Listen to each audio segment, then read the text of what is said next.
Subhanallah, subhanallah. Subhanallah, subhanallah. Alhamdulillah, Allahu Akbar. Subhanallah, walhamdulillah, wa la ilaha illallah, wallahu akbar. Subhanallah, walhamdulillah, wa la ilaha illallah, wallahu akbar. Subhanallah, walhamdulillah, wa la ilaha illallah, wallahu akbar. Subhanallah, walhamdulillah, wa la ilaha illallah, wallahu akbar. Sama-sama zikir dulu ya. Subhanallah, walhamdulillah, wa la ilaha illallah, wallahu akbar. Subhanallah, walhamdulillah, wa la ilaha illallah, wallahu akbar. Subhanallah, walhamdulillah, wa la ilaha illallah, wallahu akbar. Subhanallah, walhamdulillah, wa la ilaha illallah, wallahu akbar. Subhanallah, walhamdulillah, wa la ilaha illallah, wallahu akbar. Subhanallah, walhamdulillah, wa la ilaha illallah, wallahu akbar. Subhanallah, walhamdulillah, wa la ilaha illallah, wallahu akbar. Wa la ilaha illallah, wallahu akbar. Subhanallah, alhamdulillah, wa la ilaha illallah, wallahu akbar. Subhanallah, alhamdulillah, wallahu akbar. Alhamdulillah, muslimin muslimat yang dirahmati Allah sekalian. Marilah sama-sama kita memulakan majlis ilmu kita dengan bacaan Al-Quran dimulai dengan surah Al-Fatihah, kemudian 10 ayat terawal Al-Kahfi dan 10 ayat terakhir Al-Kahfi. Okey, insya-Allah.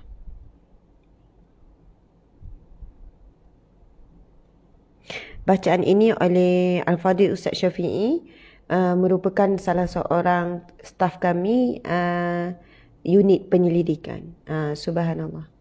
Bismillahirrahmanirrahim. Alhamdulillah. Bismillahirrahmanirrahim.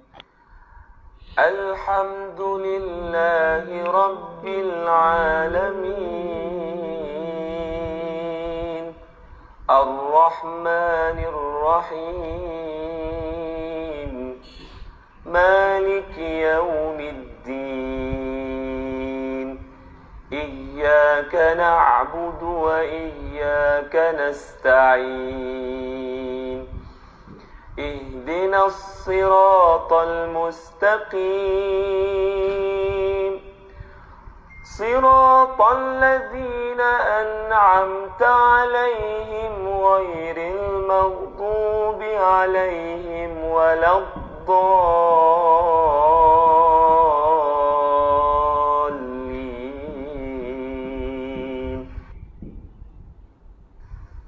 بسم الله الرحمن الرحيم. الحمد لله الذي أنزل على عبده الكتاب ولم يجعل له عوجا قيما لينذر بأسا شديدا من لدنه ويبشر المؤمنين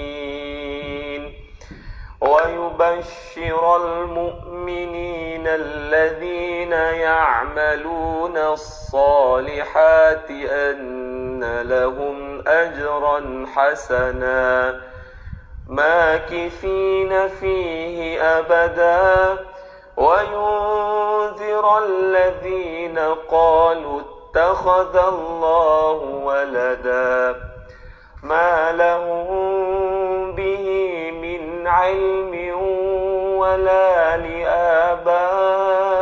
لآبائهم كبرت كلمة تخرج من أفواههم إن يقولون إلا كذبا فلعلك باخع نفسك على آثارهم إن لم يؤمنوا بهذا الحديث أسفا إنا جعلنا ما على الأرض زينة لها لنبلوهم أيهم أحسن عملا وإنا لجاعلون ما عليها صعيدا جرزا أم حسبت أن أصحاب الكهف والرقيم كانوا من آياتنا عجبا إذ أوى الفتية إلى الكهف فقالوا ربنا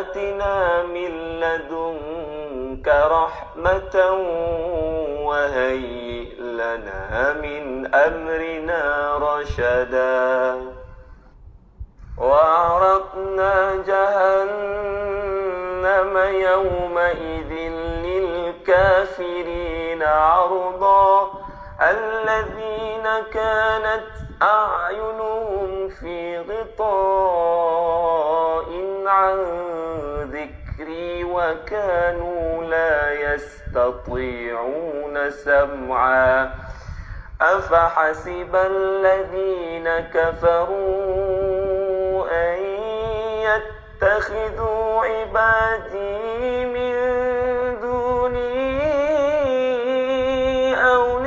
أولياء إنا أعتدنا جهنم للكافرين نزلا قل هل ننبئكم بالأخسرين أعمالا الذين ضل سعيهم في الحياة الدنيا وهم يحسبون أنهم يحسنون صنعا أولئك الذين كفروا بآيات ربهم ولقائه فحبطت أعمالهم فلا نقيم لهم يوم القيامة وزنا ذلك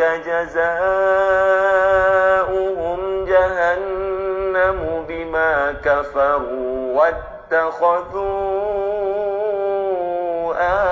آياتي ورسلي هزوا إن الذين آمنوا وعملوا الصالحات كانت لهم جنات الفردوس نزلا خالدين فيها لا يبغون عنها حولا قل لو كان البحر مدادا لكلمات ربي لنفد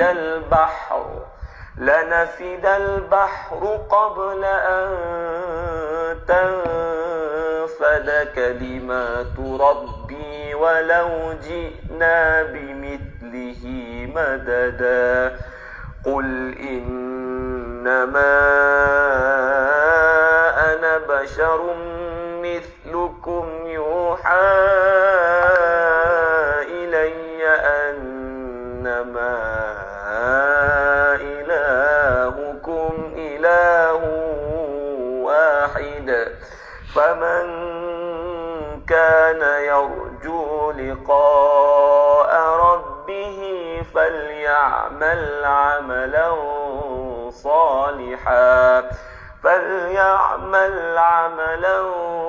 صالحا ولا يشرك بعبادة ربه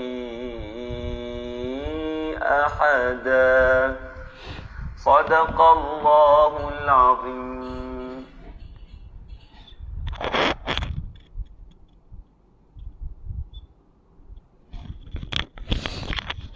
Subhanallah, subhanallah, alhamdulillah, Allahu akbar.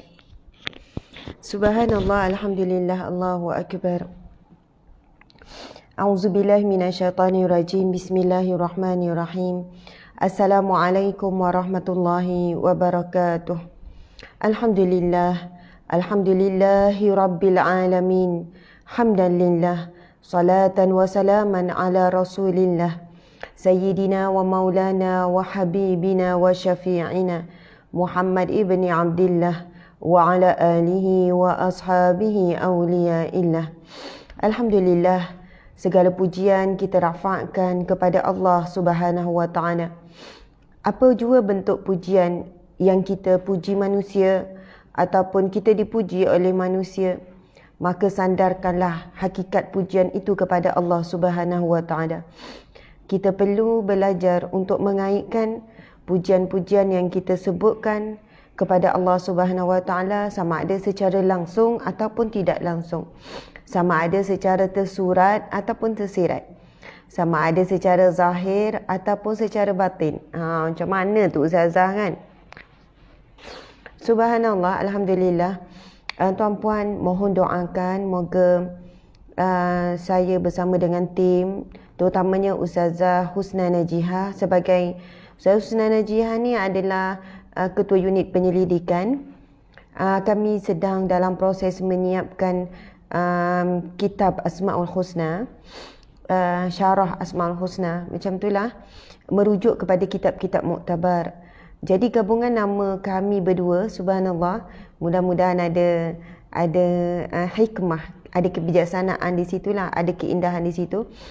Nama saya Asma, nama beliau pula Husna, jadi Asma'ul Husna. Macam itulah. Itu bukanlah dirancang, tapi satu aturan Allah. Kalau sebut satu kebetulan, sebenarnya tidak ada yang kebetulan, melainkan Allah yang mengaturkan semuanya. Jadi Asma'ul Husna, Ustazah Asma dan Ustazah Husna. Macam itulah. Dalam proses dan juga kerjasama ada banyak pihak, terutamanya daripada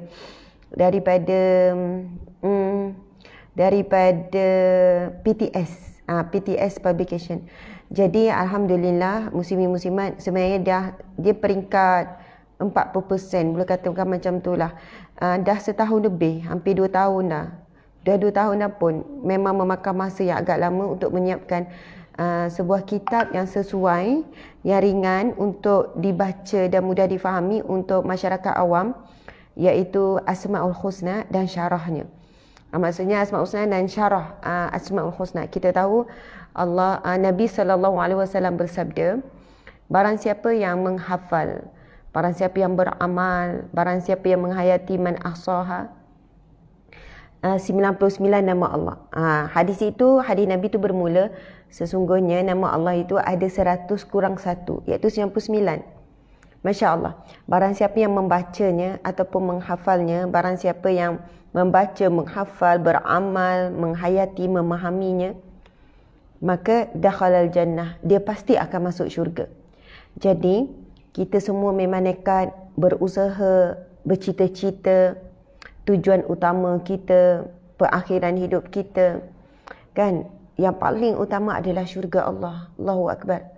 Jadi Nabi memberikan kita salah satu jalan untuk berada di kalangan orang yang ada sedikit jaminan ataupun dah ada tiket. Dah ada tiket dah.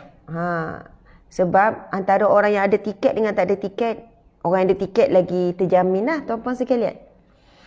Contohnya, anda nak tengok bola. Ni bukan musim Covid lah ni. Bola. Kebetulan bola pula Terengganu lawan... Terengganu musuh utama dia siapa? Encik, Kalau musuh utama Terengganu, Kelantan. Cik suami ada depan, dia pun minat bola. Musuh sebenarnya saya nak cakap betul, main bola lah, main bola. Di negeri sebelah, mak saya cerita ni cerita mak saya lah, masa kecil-kecil, masa kami kecil ataupun masa mak kecil. Ataupun mungkin masa mak dah remaja, kan? Ataupun masa kami kecil. Tak ingat lah ceritanya. Tapi kan zaman tu dah ada bola. Mak saya cakap, kalaulah bas Kelantan nak lalu, maksudnya nak pergi ke Stadium Terengganu, orang-orang Batu Enam ni, kampung saya nama Batu Enam, Kuala Terengganu. Orang Batu Enam ni, orang sebut orang Debe. Oh, Batu Enam ni orang Debe. Saya orang kampung Batu Enam. Orang Debe. Orang Debe ni, dia macam bawa gedebe. Ataupun orang Nelang. Tu bahasa Ganu ya. Debe tu, Nelang tu. Itu memang Nelang tu, memang Debe tu. Tu sama lebih kurang tu, Nelang, Debe. Maksudnya gangster. Gangster. Nelang, Debe. Gitu. Tapi bukan nak kata jenis orang yang bukan jahat. Macam tu. Bukan gangster. Maksudnya orang yang beranilah macam, tak boleh main lah macam tu. Kalau lalu je bas Kelantan, dia akan baling dengan batu. Macam tu lah zaman tu. Dia akan baling. Jadi bas ni kalau nak lalu situ dan tak ada laluan lain, memang sebab apa zaman baling dengan batu ataupun disorak. Macam tu lah. Subhanallah. Kelantan, okey, saya nak bagi gambaran. Contoh lah kan. Kelantan Terengganu nak main bola, nak berlawan. Tapi zaman dah berubah, semua dah harmoni. Siap padang bola asing lagi. Contoh je ni ya. Siap asing lagi. Laki perempuan asing.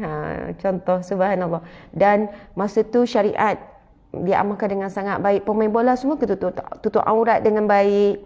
Kan kena tutup bawah lutut. Siap pakai ada inner dalam. Kemudian dimulakan dengan bacaan doa. Itu adalah dijadikan sebagai satu sukan persahabatan ataupun sukan betul. Ini contoh suasana. Masya Allah.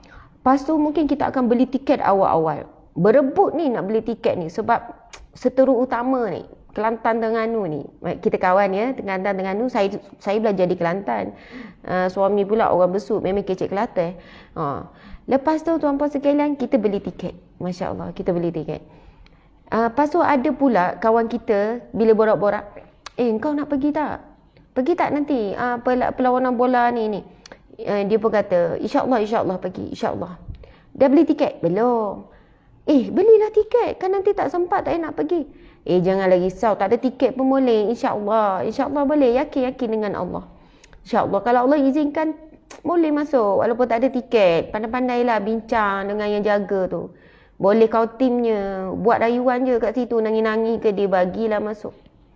Subhanallah, tuan-puan sekalian, dalam meniti hari tu, saya nak tanya mana lebih yakin, mana yang lebih kuat untuk sampai ke dalam stadium tu. Yang ada tiket kan tak ada tiket.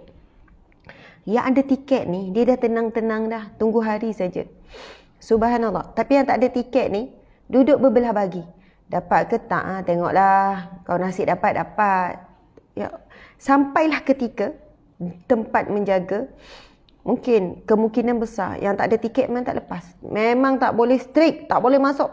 Memang kamu tak ada tiket langsung. Tapi tak semestinya ada tiket confirm masuk. Kena faham.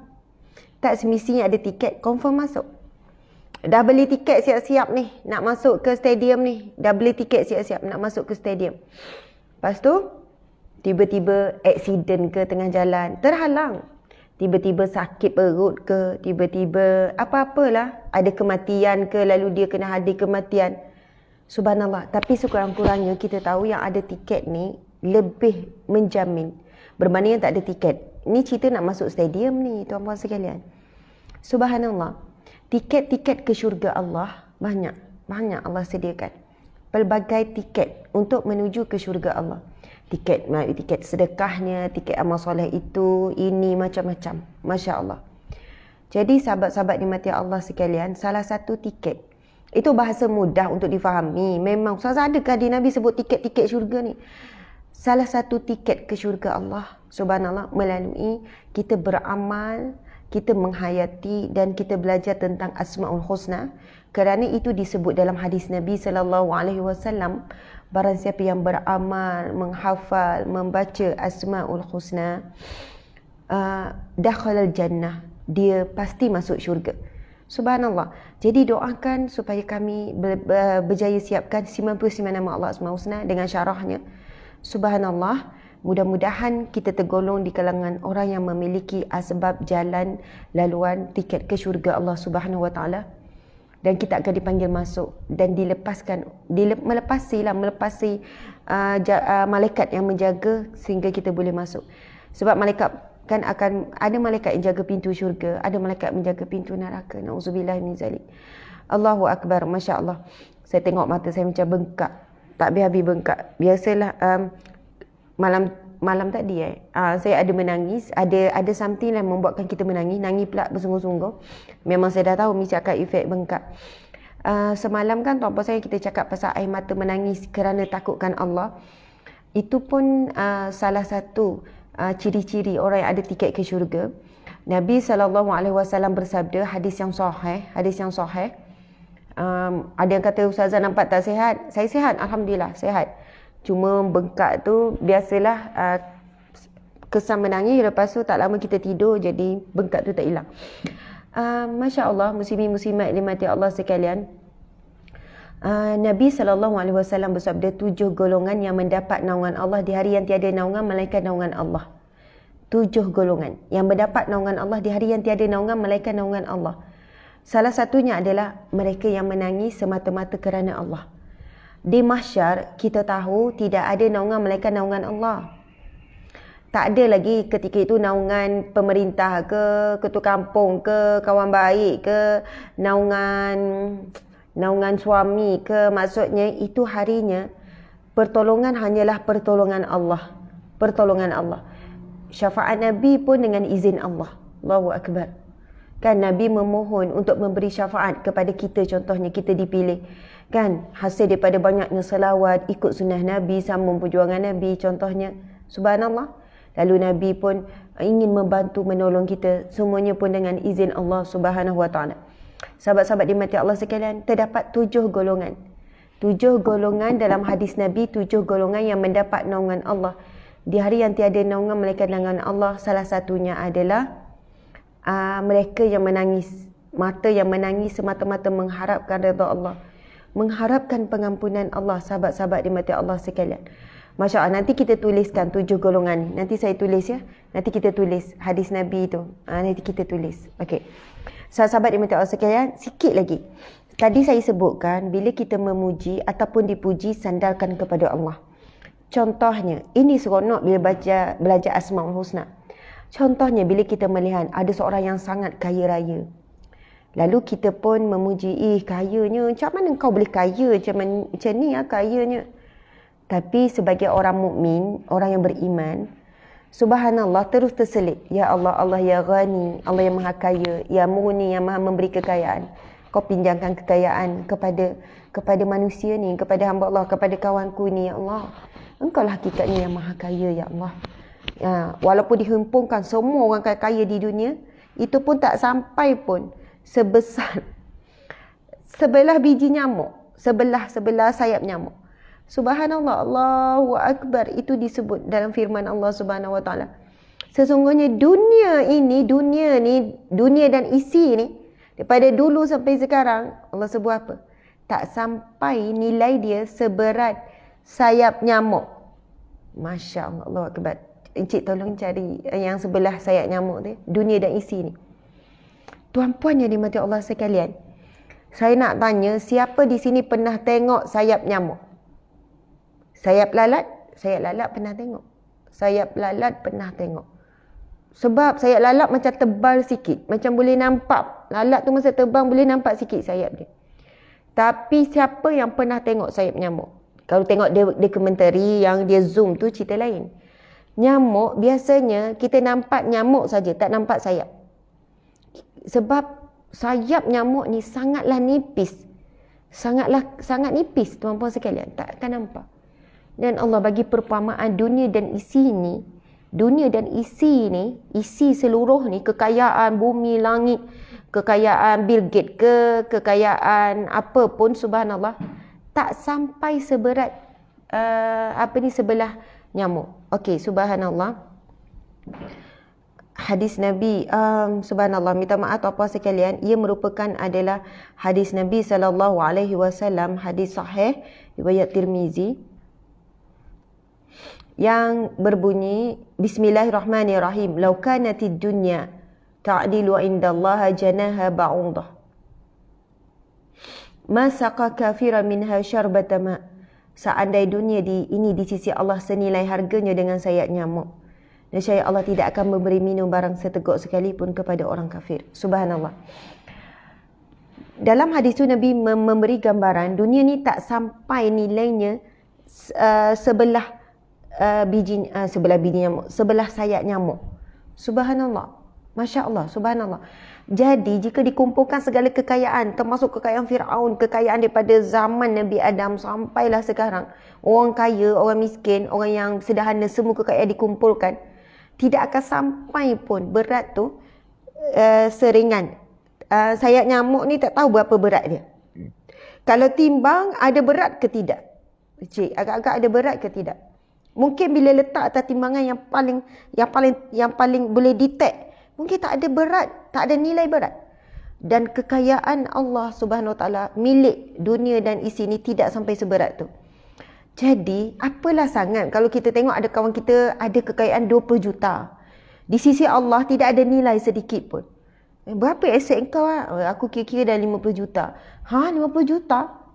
Allah boleh bagi kepada seorang macam tu 50 juta. Di sisi Allah tak ada apa-apa 50 juta kalau dia bukan orang yang bertakwa. Sebab Allah dah sebut, inna akramakum indallahi atqakum. Yang paling mulia di kalangan kamu orang yang paling takwa. Kalau kata, jawatan dia apa? Kau tak kenal, dia PM lah. Oh ya ke, PM ke? Dia tu jawatan apa? Itu YB lah. Itu jawatan tu, itu Esko lah. Esko mana? Esko di sekolah? Tak, Esko kerajaan. Esko negeri. Ini contoh saja tuan-puan sekalian. Itu menteri lah kadang tak kenal. Hebatnya. Kita, orang hebat rupanya. Bila kita tengok ada orang di jawatan tinggi, tak dikaya, Allah ya ghani ya muni, maha kaya yang memberikan pinjaman kekayaan. Kita tengok ada orang yang tinggi kedudukan dia. Subhanallah, dimuliakan oleh manusia. Lalu kita menyebutkan Allah ya azim, kan? Allah yang maha hebat, jadikan dia orang yang hebat. Allah ya ali, Allah yang maha tinggi, kan, meninggikan kedudukannya. Dan Allah juga yang boleh meruntuhkan dan merendahkan kedudukan manusia. Lepas tu kita ialah memuji Allah ya karim, yang maha mulia, kan. Allah jadikan di kalangan manusia ada yang dimuliakan. Masya Allah, engkaulah memuliakan manusia itu, lalu dia menjadi mulia di kalangan manusia. Subhanallah. Kemudian bila kita tengok ada orang yang bijak sana, bijak sini. Wow, hebatlah budak ni, straight A, 20 A, straight A. Ya Allah, 8 A straight, A+++, 10 A+, kita kata, bijaknya. Kalau kita lupa nak sandarkan, kita duk kata, bijak sungguh. Mak bapak macam mana didik anak ni? Makan apa masa mengandung?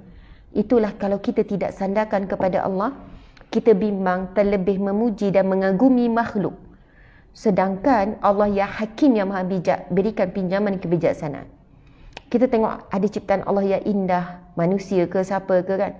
Kita kata Allah ya badi', Allah yang maha menciptakan keindahan. Allah ciptakan dia dengan indah.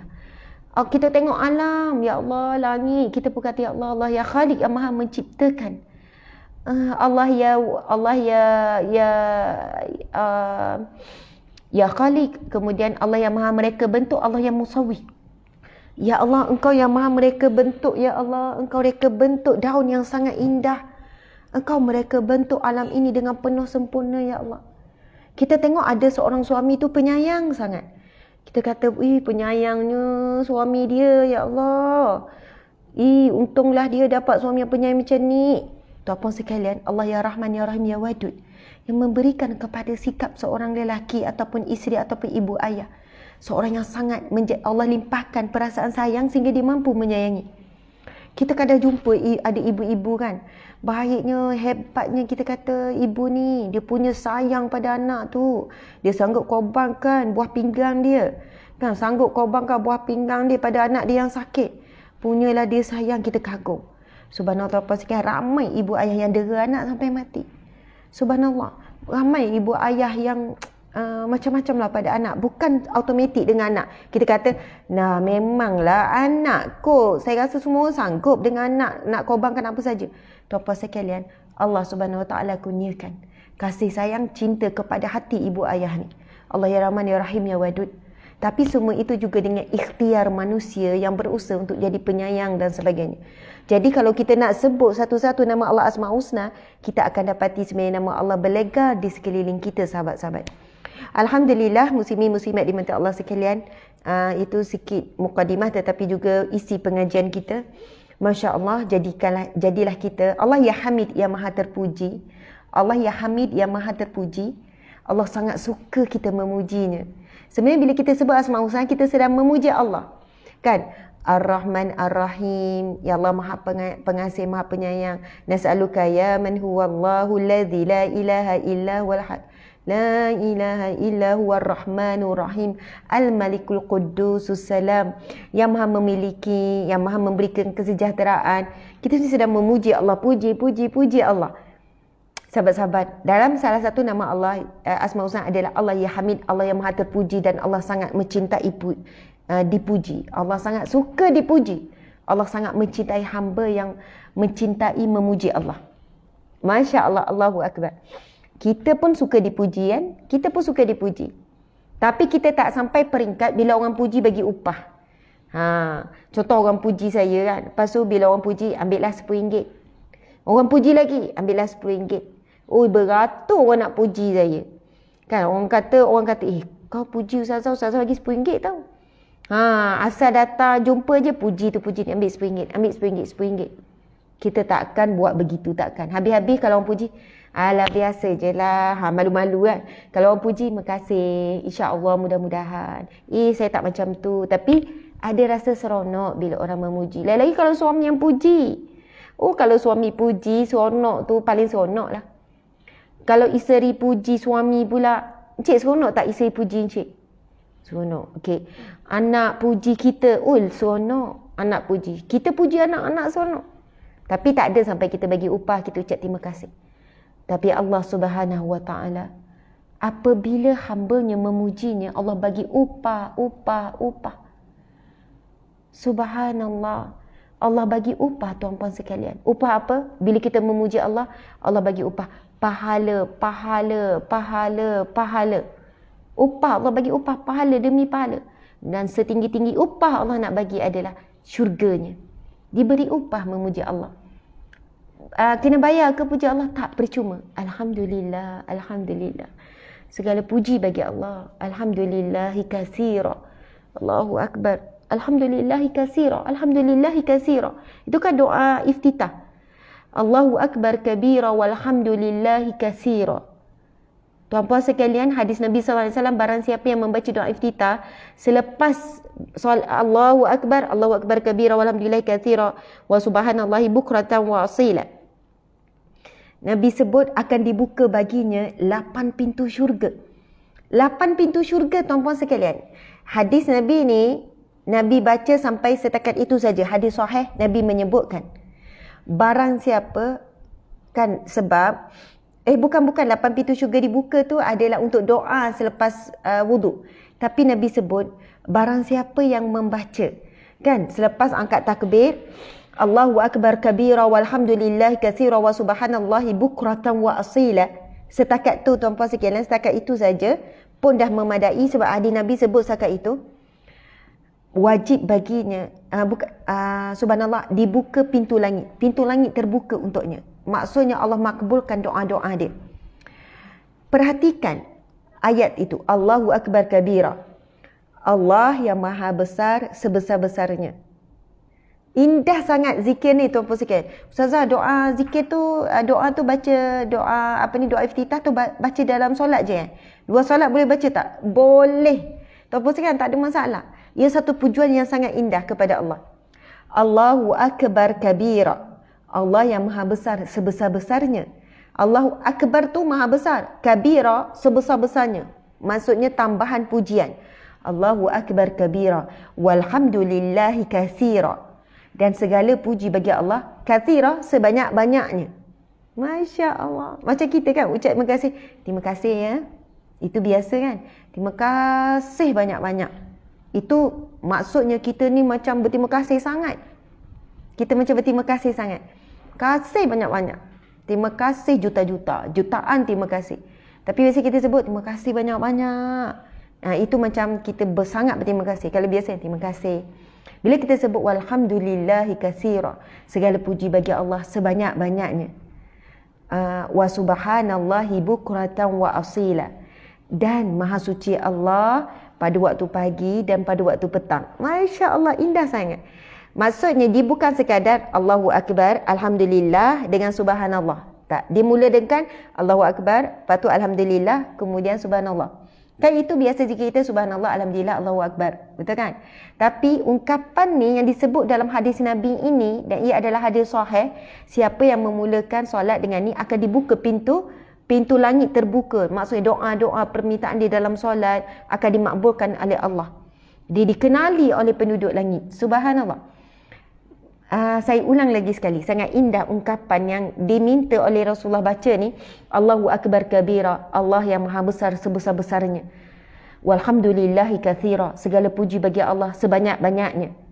Wa subhanallahi bukratan wa asila. Maha suci Allah pada waktu pagi dan pada waktu petang. Masya Allah. Kita baca masa tu subuh pagi je. Tapi kita dah cover pujian tu pagi dan petang. Kita sekali puji, tapi puji banyak-banyak. Segala puji bagi Allah sebanyak-banyaknya. Katsira. Kan? Bila sebut Allahu Akbar, sebesar-besarnya. Masya Allah, terpaksa mudah-mudahan jangan tinggalkan zikir ni. Lepas solat, jangan tinggal doa iftitah sebab Nabi kata akan dibuka pintu langit untuknya. Pintu langit terbuka saat kita membacakan doa iftitah. Itu ketika solat. Tapi di luar solat kita boleh baca. Sangat indah sekali. Jadi Alhamdulillah sahabat-sahabat dimati Allah sekalian, insya-Allah kita akan mulakan kuliah kitab Riyadhus Salihin. Sahabat-sahabat dimati Allah sekalian, tadi saya ada tengok emoji nangis banyak. Nangis emojinya. Emoji nangis. Lepas tu dia tulis tulisan besar. Bila orang tulis nangis tulisan besar, maksudnya nak suruh bagi perhatian. Dan saya memang nampak tadi. Lepas solat dan iftitah tu. Okey. Saya ada nampak apa yang ditulis, kata Ustazah sedihnya kenapa Ustazah tak pernah baca DM saya. Saya minta kepada beberapa staff tolong buka semua DM. Balas sikit-sikit. Balas sikit-sikit kalau mampu. Tuan-puan sekalian, macam ni. Saya tidak mampu nak baca semua dan balas semua. DM, di IG dengan PM, di FB terlalu banyak masuk setiap minit. Setiap minit. Satu hari ada berapa minit, Encik? 1 jam ada setiap minit. Setiap minit maksudnya 1 jam 60 minit. Jadi kalau satu hari 60 kali 24. Betul? 24 kali 60?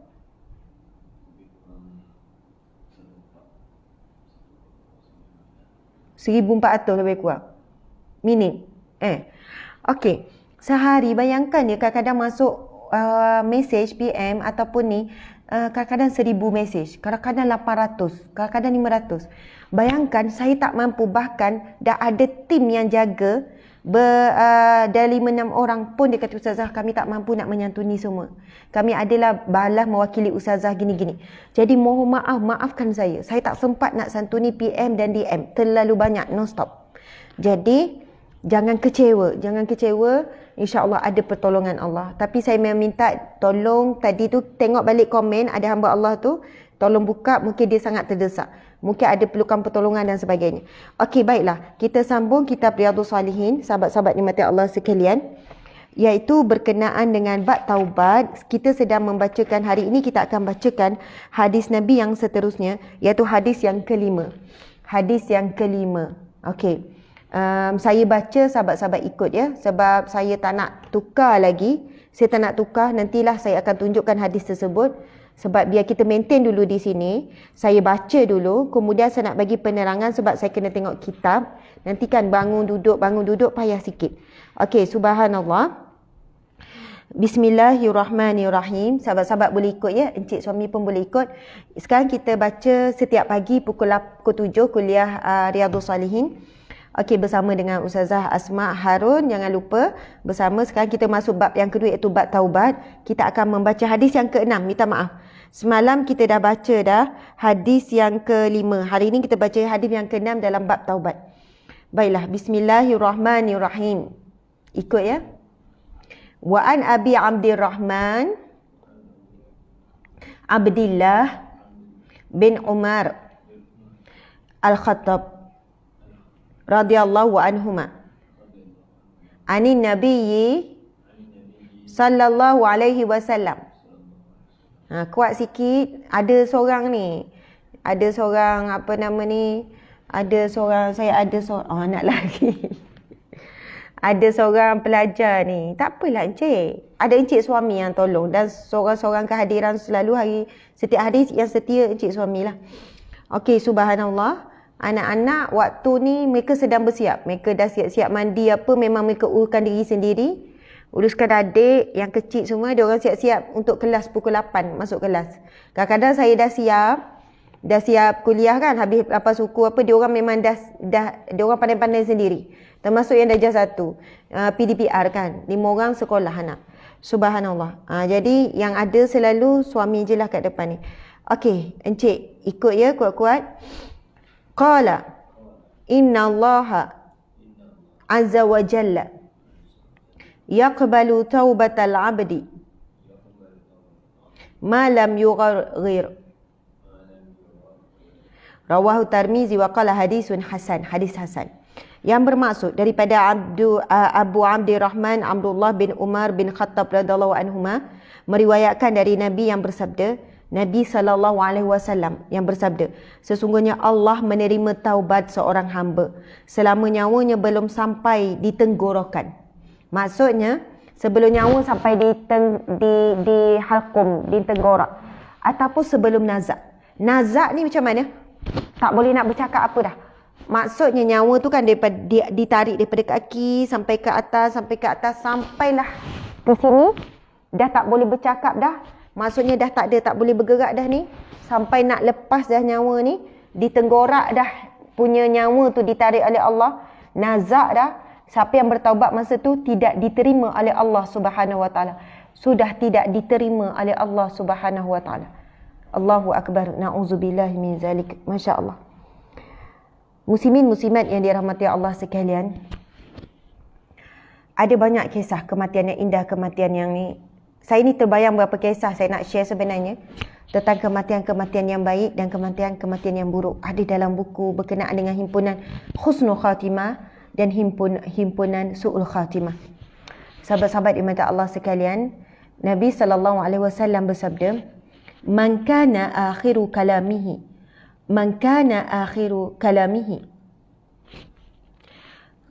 la ilaha illallah dakhalal jannah. Barang siapa yang akhir kalimahnya la ilaha illallah, maka dia pasti akan masuk syurga. Nabi kata dakhalal jannah, dia pasti masuk syurga. Siapa yang akhir kalimahnya pada bukan saat nazak. Nazak tu mungkin tak boleh sebut dah. Tetapi saat sebelum nazak tu, sebelum nyawa dihalqum tu, dia boleh sebut la ilaha illallah. Subhanallah. Ataupun wallahu alam sebelum tu lagi ke, kan? Mungkinlah berapa minit sebelum tu ke. Dakhalal jannah. Nabi kata dia pasti masuk syurga. Tuan-puan dimati Allah sekalian, saat yang paling menyakitkan dalam hidup kita dan paling kita takut, sakit dan takut adalah saat sakaratul maut. Digambarkan oleh riwayat-riwayat menyatakan bahawasanya kesakitan sakaratul maut umpama seperti kulit ni disiap hidup-hidup. Tuan-puan sekalian, kalau nak cuba, tapi takkan ada orang yang sanggup cuba. Potong sikit, toreh sikit, lepas tu tarik kulit hidup-hidup, siat. Tarik, siat-siat. Siat. Na'udzubillah min zalik. Dan dikatakan disiat tu banyak kali. Bukan sekali dua. Maksudnya kesakitan sakaratul maut. Tidak ada ubat dan tidak ada bius. Walaupun pakai bius, bila dia tak tahu nak nazak, dia dah pesan. Ni, bius dos paling tinggi. Bius aku. Supaya aku tak rasa sakit sakaratul maut. Takkan sakaratul maut adalah sakit yang Allah berikan. Dan hanya Allah yang boleh kurangkan. Masya Allah. Allahu Akbar. Sama seperti sakit yang lain. Allah juga bagi kita sakit kepala, sakit itu. Dan Allah juga yang menyembuhkan. Subhanallah. Tapi ada ikhtiar. Ada ikhtiar, mungkin ubat, kurangkan sakit. Jadi baik. Ikhtiar, sakit teruk, kemudian operation, hilang sakit. Tetapi sakaratul maut pun ada ikhtiarnya untuk mengurangkan sakit sakaratul maut. Subhanallah, dengan kita berdoa, Allahumma takhtim alaina bihusnil khatimah wa la takhtim lana bisu'il khatimah. Kemudian Nabi SAW diceritakan oleh Sayyidatina Aisyah. Subhanallah. Apabila Rasulullah hampir dengan sakaratul maut, antaranya Rasul bersugi. Masya Allah, sebab Rasul nak jumpa Allah dengan mulut yang wangi. Subhanallah, kita tahu Rasul juga mengalami sakit sakaratul maut. Rasul juga mengalami sakit sakaratul maut. Sampai Rasul tidak menyangka bahawasanya sakitnya sakaratul maut sampai begitu sekali.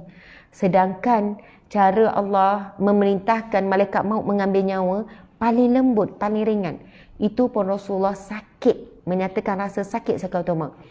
Doa menghadapi sakaratul maut adalah Allahumma a'inni ala ghamaratil maut wa sakaratil maut. Doa ni sahabat-sahabat nanti saya tulis. Tunggu sampai akhir saya tulis. Ini doa daripada hadis Nabi SAW. Aisyah bercerita apabila hampir dengan sakaratul maut, Rasulullah SAW meminta air bekas. Dalam tu ada air. Subhanallah, lalu Nabi membaca Allahumma a'inni, ya Allah bantulah aku, ala ghamaratil maut wa sakaratil maut. Tadi tu kan ayat hadis Nabi yughaghir ghamaratil maut, bermaksud ya Allah bantulah aku dalam menghadapi sakitnya kematian dan juga sakaratul maut. Dalam menghadapi getir, ketakutan kematian dan juga sakitnya sakaratul maut. Subhanallah, sahabat-sahabat, Nabi sendiri berdoa dengan Allah. Kita boleh tambahkan doa Nabi ni dalam doa kita selepas solat ataupun anytime sebelum tidur ke, baca doa ni. Allahumma inni ala ghamaratil maut wa sakaratil maut. Ya Allah, bantulah aku ketika aku menghadapi sakitnya kematian dan sakaratul mautmu ya Allah. Masya Allah, ghamarat dengan sakarat, dua-dua tu macam sakaratul maut dan juga nak keluarnya dari nyawa daripada badan. Minta tolong dengan Allah. Hanya Allah saja boleh meringankan sakit ketika sakaratul maut. Masya Allah, Allahu Akbar. Sahabat-sahabat dimati Allah sekalian, Nabi SAW bersabda, hadis Nabi yang kita bacakan tadi, sesungguhnya Allah menerima taubat seorang hamba selama mana nyawanya belum sampai di tenggorokan. Hadis riwayat Tirmizi dan mengatakan hadis ini adalah hadis hasan. Hadis hasan. Dan subhanallah, ada kisah yang menarik tentang seorang manusia, seorang hamba Allah juga dan seorang manusia yang paling zalim di dunia, antara yang paling zalim di dunia. Kenapa dikatakan dia zalim?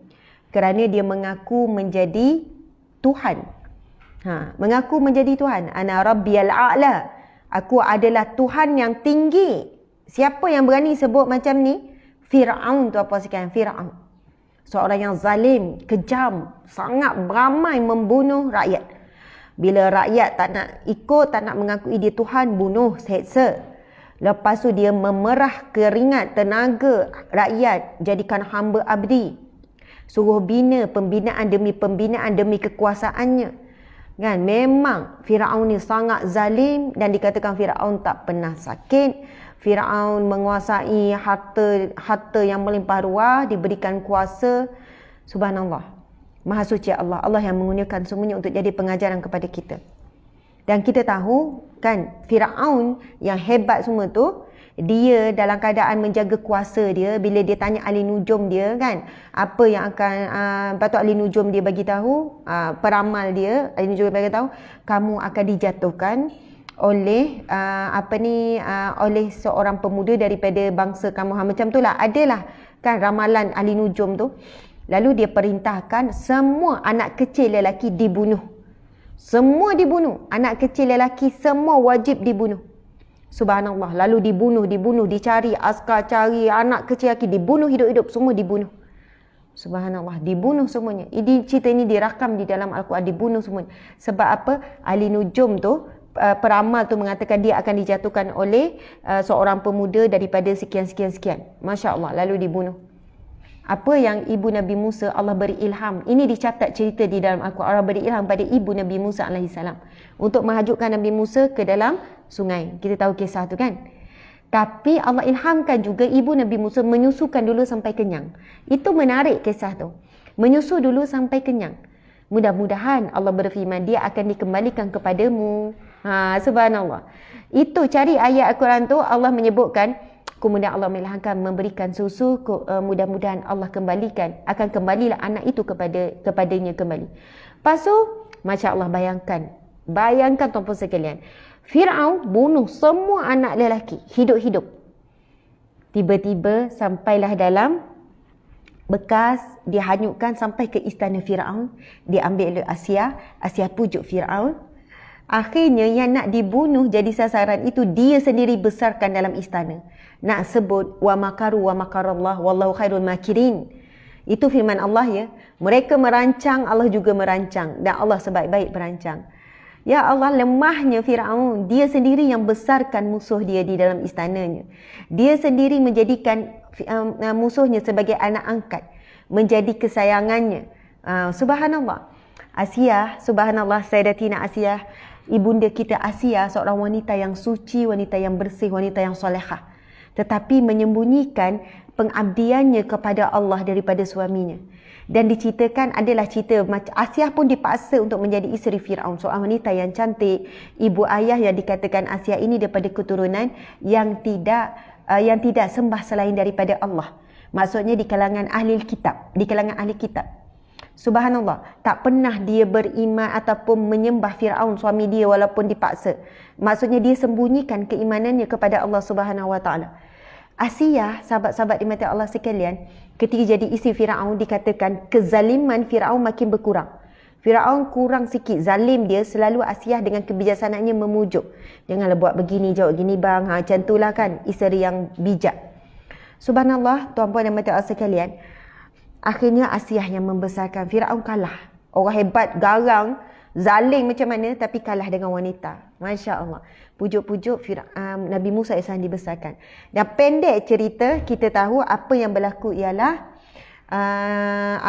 Fir'aun nak menyerang, nak membunuh Nabi Musa. Nabi Musa pun lari dengan kaum dia, larilah dengan orang yang beriman ni, sampai lari-lari duduk depan laut.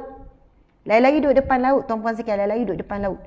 Allah perintahkan supaya Nabi Musa AS gunakan tongkat, kan, hala ke laut, kemudian laut terbelah dua. Laut terbelah dua, tuan-puan sekalian. Laut terbelah dua. Tuan-puan tahu tak? Bukan liberal sajalah. Orang talis, orang kafir kata kita ni gila. Orang Islam ni gila. Orang Islam ni memang gila lah. Memang gila orang Islam ni. Hilang akal. Tak waras, tak siuman. Sebab apa? Sebab orang Islam ni percaya laut ni pernah terbelah dua, dia kata. Tak logik langsung, sebab sampai hari ini dan sampai kiamat, teknologi maju macam mana, takkan ada teknologi yang boleh belah laut. Bahkan tak ada lagi manusia yang boleh sampai ke dasar lautan betul-betul. Pernah kan baca, pernah tengok cerita benar, kisah benar yang tentang kapal selam yang tenggelam sampai ke bawah. Sebenarnya kapal selam, kan lautnya ada tahap dia. Ada tahap sekian, lepas tu ada dalam lagi. Lepas tu ada yang boleh duduk atas dasar ni je. Tapi ada lagi dasar lebih dalam. Ada lagi dasar lebih dalam. Yang tekanannya jauh lebih tinggi. Kita baca bila kapal selam Sanggala. Kapal selam Sanggala. Apa tu nama? Sanggala ke? Gala-gala. Minta maaf ya, takut silap. Kan dia jatuh lebih daripada paras yang mampu. Subhanallah, sebenarnya tak ada lagi yang boleh betul-betul sampai. Tak tahu deep macam mana tu. Paras laut yang paling dalam tu. Nak sebutnya bagaimana dalam dan Allah boleh buka laut terbelah dua. Subhanallah, boleh lalu jalan kaki. Subhanallah, boleh lalu, sahabat-sahabat, itu sangat hebat. Jadi bila cerita tu ada dalam Quran dan kita sampaikan kepada anak-anak kita, mereka saintis kata gila Islam ni, boleh dia percaya bulat-bulat cerita Nabi dia, cerita dalam kitab dia tu, Al-Quran tu, yang bahawasanya langit terbelah dua, dia boleh percaya bulat-bulat. Subhanallah tuan-puan sekalian. Kita kan kadang-kadang boleh percaya benda depan mata ataupun ada bukti sains. Tapi hebatnya keimanan umat akhir zaman. Sebab itu Nabi kata iman umat akhir zaman pelik. Kalau zaman sahabat, zaman Nabi, sahabat dengar cerita pada Nabi, sahabat terus yakin sebab Nabi direct. Kita pula bukan dengar direct daripada Nabi, tapi hadis yang disampaikan. Kisah yang disampaikan daripada riwayat yang sahih dan juga daripada Al-Quran. Tapi iman umat akhir zaman yang beriman sangat pelik. Apa saja sampai kepada kita, walaupun pelik, walaupun tak logik, kita percaya bulat-bulat. Pernah tak masa kita kecil bila kali pertama kita dengar kisah ni, ustaz ke ustazah bercerita, lalu kita kata, tak logik lah belah laut. Apalah ustaz ni macam tak logik lah laut belah. Macam mana air tu boleh terbelah? Tak, daripada kecil lagi kita tak pernah pun petikaikan. Sehinggalah akhirnya orientalis saintis menemui ada skar, ada laluan yang membuktikan bahawasanya betul laut pernah terbelah dua dahulu. Mana ya? Mak laut apa? Encik, ustaz, laut apa yang terbelah dua ni? Cari. Subhanallah. Akhirnya saintis mendapati ada kesan yang membuktikan bahawasanya benar cerita yang disebut oleh orang Islam itu, laut pernah terbelah dua. Samalah juga yang mereka mengatakan umat Islam ni bodoh, umat Islam ini, orang Islam ni gila, bodoh. Laut merah kan? Subhanallah. Sebab tu laut merah dia makan, dia tenggelamkan apa? Firaun. Okey. Subhanallah, minta maaf ya, saya lupa ingat. Masa bulan terbelah dua, kan kita percaya itu kan mukjizat Nabi, diceritakan dalam riwayat yang sahih. Allahu Akbar, dan disebut di dalam Al-Quran pun mukjizat ni. Saintis kata, gila lah, bodoh lah orang Islam ni, dia percaya bulan boleh terbelah dua, bulan yang jauh tu boleh terbelah dua. Sampai masa satelit dah boleh nampak permukaan bulan, mereka sangat terkejut. Bulan ada skar sekeliling, ada skar. Dan teori mereka pun mengatakan bahawasanya benar bulan pernah terbelah dua. Nabi Allah perintahkan menggunakan jari menunjukkan bukan tanda, isyarat, lalu bulan terbelah dua. Masa itu orang kafir Quraisy dia meminta dengan Rasulullah, mencabar, kalau kau benarlah seorang Nabi, kau belah bulan ni. Kemudian Allah ilhamkan kepada Nabi untuk buat demikian, lalu bulan benar-benar terbelah. Kemudian Allah menangkutkan kembali bulan tersebut. Namun begitu bagi orang yang kafir, orang yang musyrik, ia bukan menambahkan keimanan, dia tetap tidak beriman, tetapi menambahkan kekufuran, kemusyrikan. Lalu dia berkata, engkau ahli sihir, ahli silap mata, buatkan mata kami ni. Sebab itu, subhanallah, kalau Allah izinkan dan kalau Allah berikan mukjizat, Nabi boleh buat macam-macam dengan mukjizat yang Allah boleh kurniakan pada Nabi. Tetapi banyak keadaan tidak diikuti permintaan orang musyrik ini. Sebab apa? Bukan mereka menambah-nambah keimanan, tetapi mereka menambah kekufuran. Dituduh pula Rasulullah adalah ahli sihir. Subhanallah. Sahabat-sahabat bayangkan, masa tu ada dalam Al-Quran diceritakan tentang mukjizat ni, dalam hadis Nabi dan sebagainya. Dan bila orang kafir dengar, kita Islam percaya bulan, peringkat dululah. Tapi sekarang mereka dah percaya, teori mereka pun dah ada. Sebab dah nampak bila satelit boleh dah sampai tengok permukaan bulan, boleh nampak sekeliling bulan ada skar, ada parut. Dan mereka mengatakan benar, bulan pernah terbelah dua terlebih dulu. Samalah semua tu, apa sekarang mukjizat apa lagi? Kisah-kisah yang pelik-pelik yang kita dengar daripada kecil, kita tak pernah petikaikan. Tak logik lah ustaz, bulan boleh terbelah dua. Tak, peliknya kita iman orang umat Islam akhir zaman, cerita apa pun asalkan daripada Al-Quran, hadis Nabi, walaupun pelik, tak logik dengan akal fikiran, tetapi kita terima bulat-bulat tanpa ragu-ragu. Sebab itu iman umat akhir zaman ni pelik, dia boleh percaya benda yang tak logik dengan akal kerana keyakinannya kepada Allah, kepada mukjizat, kepada Rasulullah, kepada para malaikat dan sebagainya. Masya Allah. Alhamdulillah. Sahabat-sahabat dimati Allah sekalian, sebenarnya saya nak cerita apa panjang.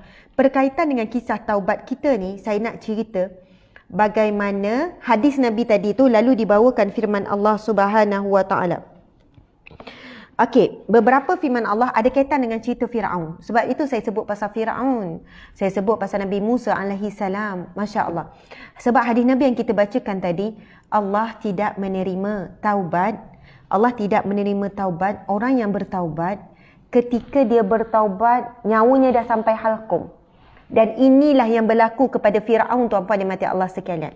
Kita boleh baca hadis firman Allah Subhanahu wa taala, iaitu surah Yunus ayat 90 hingga 92. Sama-sama kita tengok, nanti boleh buat catatan surah Yunus ayat 90 hingga 92. Terima kasih kepada yang bagi star. Mungkin ada yang lupa nak bagi star, boleh bagi. Sebab star yang anda bagi melalui FB page ni adalah satu bentuk sumbangan infak. Sebab satu star bernilai 5 sen dolar. Jadi lebih kurang dalam 20 sen Malaysia. 20 sen kalau kumpul banyak-banyak, subhanallah, hasil daripada star tersebut, subhanallah, dapatlah keuangan sikit. Dalam bulan depan dapat 4,000 lebih, ada yang dapat 3,000 lebih, ada dapat 2,000 lebih. Ia sangatlah membantu sebab daripada hasil itulah sekarang antara sumber kami bayar gaji pekerja staff, yang mana staff ini bantu kerja dakwah, kerja amal, buat kerja NGO dan sebagainya. Jadi terima kasih kepada yang sentiasa support bila live, bagi star dan sebagainya. Mudah-mudahan Allah menggandakan dengan bintang-bintang di syurga. Allah menggandakan dengan bintang-bintang yang indah di dunia. Maksudnya bintang-bintang ni kan melambangkan kebahagiaan. Subhanallah. Oh, okey, di page di kita sekarang kan alhamdulillah di IG, terima kasih banyak sebab kehadiran IG sangat memberangsangkan. Di FB pun sama. Kalau ikutkan IG campur FB lebih kurang dalam 4,000 kehadiran setiap pagi. Di IG lebih kurang 1,300, di FB dan 1,500 kat 600, jadi dua-dua tu 4K, betul ya? Lebih kurang 4K. Alhamdulillah, syukur pada Allah, moga-moga kita istiqamah. Cuba kita baca tuan-puan sekalian surah Yunus ayat 90 hingga 92. Memang cantik. Sebab apa? Di IG dia orang bagi star juga. Dia orang bagi lambang-lambang star. Terima kasih. I love you so much. Okey, kita tengok surah Yunus ayat 90 hingga 92. Allah berfirman, dan kami memungkinkan Bani Israel melintasi laut. Ini sambungan. Kami memungkinkan Bani Israel melintasi laut. Lalu mereka diikuti oleh Firaun. Bani Israel ni iaitu kaum yang Bani Israel, di kalangan Bani Israel yang mengikuti Nabi Musa alaihissalam. Walaupun mereka ikut sampailah tepi laut kan, mereka pun meragui, apa yang kita nak buat sekarang? Mana Tuhanmu? Yang katanya nak menolong kita, katanya akan membantu kita. Allah ilhamkan kepada Nabi Musa untuk gunakan tongkat, lalu laut terbelahan. Kemudian inilah dalam surah Yunus diceritakan, dan kami memungkinkan Bani Israel melintasi laut. Lalu mereka diikuti oleh Firaun dan bala tenteranya. Firaun bala tentera pun follow kerana hendak menganiaya dan menindas mereka, hingga apabila Firaun itu telah hampir tenggelam. Masya Allah. Kan, subhanallah, Nabi Musa dengan ni boleh dah melintas sehinggalah apabila Firaun itu telah hampir tenggelam. Bila dah lepas dah semua Bani Israel yang beriman dengan Nabi Musa, beriman kepada Allah ni dah melepasi sampai ke darat dah, Allah pun tangkuk kembali laut. Kita tak boleh bayang tinggi mana laut tu, tak boleh bayang. Allah tangkupkan kembali laut. Masya Allah, tangkupkan kembali laut. Dan ketika Firaun, bayangkan, ketika itu Firaun dah mula tenggelam, lemas. Dah mula tenggelam, lemas. Dan apabila Firaun tu telah hampir tenggelam, ia berkata, siapa yang berkata ni tuan-puan sekalian? Firaun yang berkata. Firaun yang berkata. Terima kasih bagi banyak study. Firaun berkata. Apa yang Firaun kata masa tu? Firaun ni bukan orang biasa ni. Firaun yang cakap, la ilaha illalladzi amanat bihi banu Israel wa ana minal muslimin. Masya Allah, tuan-puan sekalian pernah baca tak ayat ni? Pernah dengar tak? Apa yang Firaun sebut bila saat dia dah nak tenggelam? Firaun yang sama ni mengaku dia Tuhan, dia nak bunuh Nabi Musa, dia bunuh semua manusia yang tak mengaku dia Tuhan, yang selama ni dia tak pernah sakit, yang ada kekuasaan yang menguasai bukan sekadar di negeri Mesir, dia menguasai kawasan yang sangat luas dunia. Saat dia dalam keadaan nak tenggelam, dia sebut apa? Dia sebut, la ilaha illalladzi amanat bihi. Aku percaya, aku beriman bahawa tidak ada ilah melainkan ilah. Tiada Tuhan melainkan Tuhan yang dipercayai oleh Bani Israel. yang dipercaya oleh Musa, yang dipercaya oleh Bani Israel yang telah pun pergi selamat dah tu. Masa tu dan Firaun mengakui, menyatakan dia tu beriman. Sesungguhnya amanat, aku beriman, aku percaya tiada ilah, tiada Tuhan melainkan Tuhan yang dipercayai oleh Bani Israel, dan aku termasuk wa ana minal muslimin, dan aku termasuk orang-orang Islam, aku termasuk orang Muslim. Masya Allah. Wa ana minal muslimin, aku termasuk orang-orang yang menyerah diri. Tuan-puan sekalian, Firaun yang sebut macam ni. Mungkin kita tak pernah dengar cerita ni. Firaun dandan masa tu dia mengucap syahadah. Dandan masa tu dia mengucap syahadah. Kemudian Allah menyambung, apakah sekarang kamu baru percaya? Padahal sesungguhnya kamu telah derhaka sejak dahulu.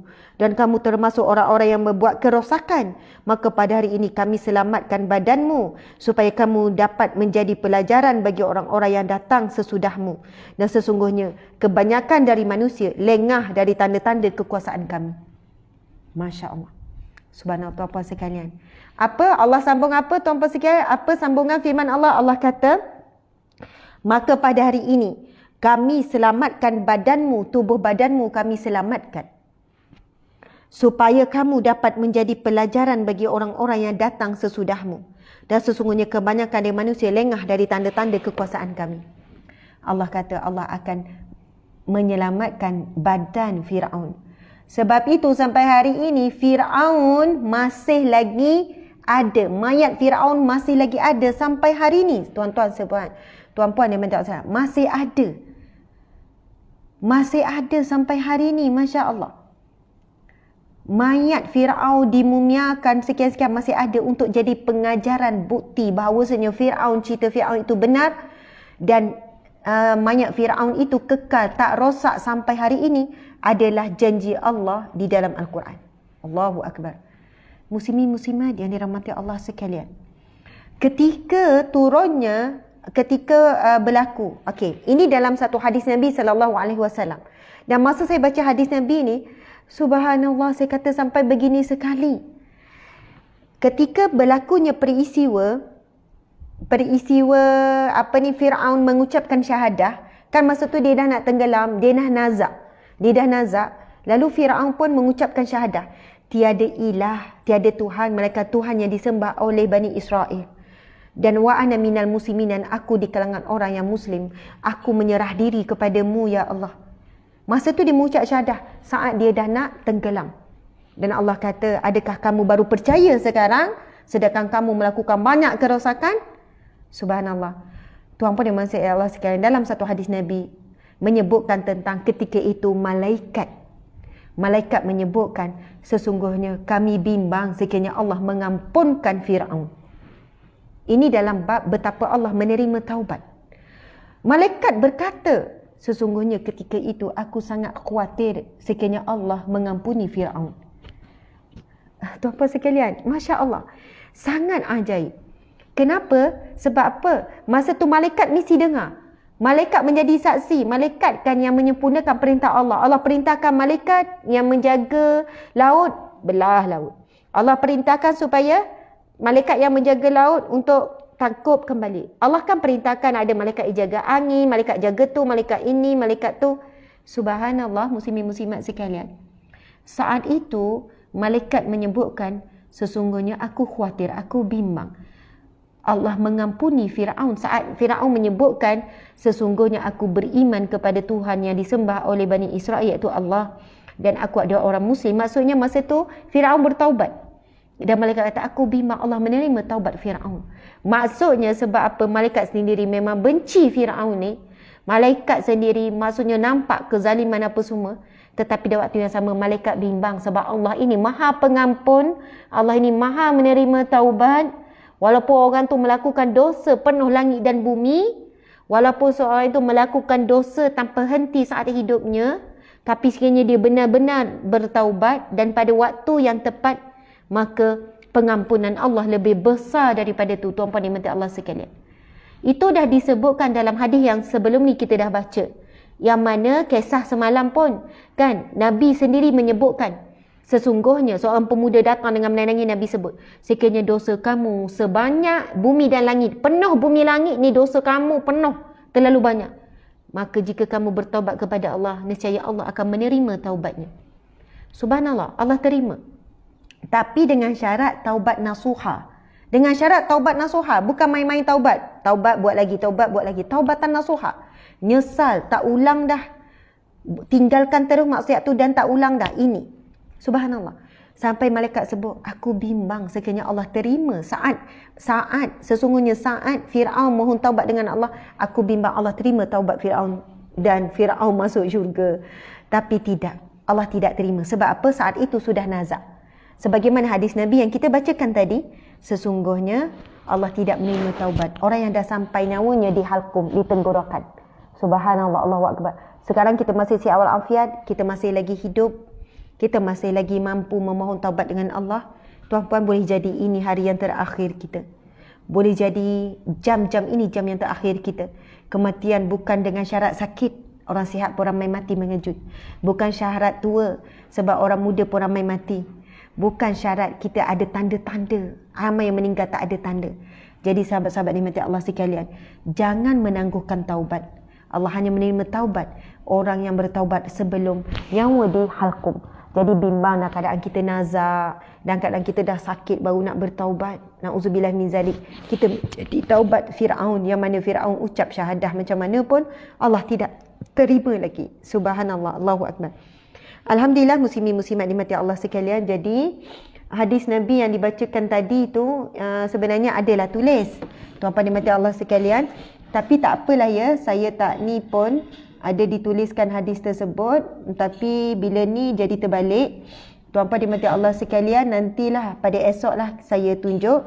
Saya perlu pergi ke ada satu tempat untuk kerja dakwah, kerja amal, ada kena kerja amal sebenarnya, kerja NGO, ada kena hadir satu tempat. Subhanallah, saya nak ucapkan terima kasih banyak-banyak di atas segalanya, kasih sayang, perhatian, doa, sokongan dan sebagainya. Terima kasih sudi hadir dalam kuliah pagi kita, hampir dah 4,000 orang setiap pagi. Syukur kepada Allah Subhanahu Wa Taala kerana menemukan dan menyatukan kita di majlis ilmu di Taman Syurga Alam Maya. Mudah-mudahan Allah satukan kita di syurganya. Saya sayang semua kerana Allah, kerana Rasulullah. I love you so much. Subhanallah. Mudah-mudahan Allah ampunkan kita, Allah satukan kita bersama Rasulullah di syurga. Terima kasih. Esok hari Jumaat kita akan sambung dalam bab taubat dan kita akan baca satu hadis yang agak panjang berkenaan dengan kisah taubat. Kisah yang dirakam dalam hadis Nabi yang sahih. Dan sebagai penutup, sekali lagi seperti biasa sahabat-sahabat ingin mengajak semua untuk melakukan ibadah korban bersama dengan NGO Sahabat Amal Care. Masih lagi kita tidak capai target. Target kita adalah untuk agihkan daging korban dalam Malaysia kepada 20,000 penerima, 20,000 asnaf, 20,000 keluarga. Jadi semua nama-nama asnaf tu memang dah ada dalam rekod kita yang kita santuni satu Malaysia. Aktivis NGO Sahabat Amal Care ada di sahabat-sahabat semua. Mereka memang dah ada senarai yang mereka nak agihkan. Jadi sasaran kita sekurang-kurangnya 20,000. Itu 10,000 kita naikkan lagi 20,000 melihat kepada permohonan yang begitu banyak. Setiap hari ramai yang mohon bantuan. Jadi insya-Allah kita akan menyampaikan daging kepada mereka. Jadi marilah sama-sama melakukan ibadah korban dalam Malaysia, dan siapa yang tak mampu dalam Malaysia, buatlah di luar negara bersama dengan kami. Kami buat juga di luar negara serendah RM360 sahaja. Dengan 360 anda boleh melakukan ibadah korban yang sempurna bersama dengan kami luar negara. Ada buat di Kemboja, ada buat di Rohingya, ada buat di Afrika, di Palestin pun buat ibadah korban ni. Kemudian di di Indonesia ada, di Thailand pun ada. Jadi terima kasih sekali lagi. Kita tangguhkan majlis ilmu kita dengan tasbih kafarah dan surah Wal-Asr. Bismillahirrahmanirrahim. Subhanakallahumma wa bihamdika asyhadu an la ilaha illa anta astaghfiruka wa atubu ilaik. Bismillahirrahmanirrahim. Wal 'asr innal insana lafi khusr illa allazina amanu wa 'amilus solihat wa tawasaw bil haqqi wa tawasaw bis sabr. Sadaqallahul azim. Subhanallah. Alhamdulillah. Sekian, wabillahi taufiq wal hidayah. Assalamualaikum warahmatullahi wabarakatuh.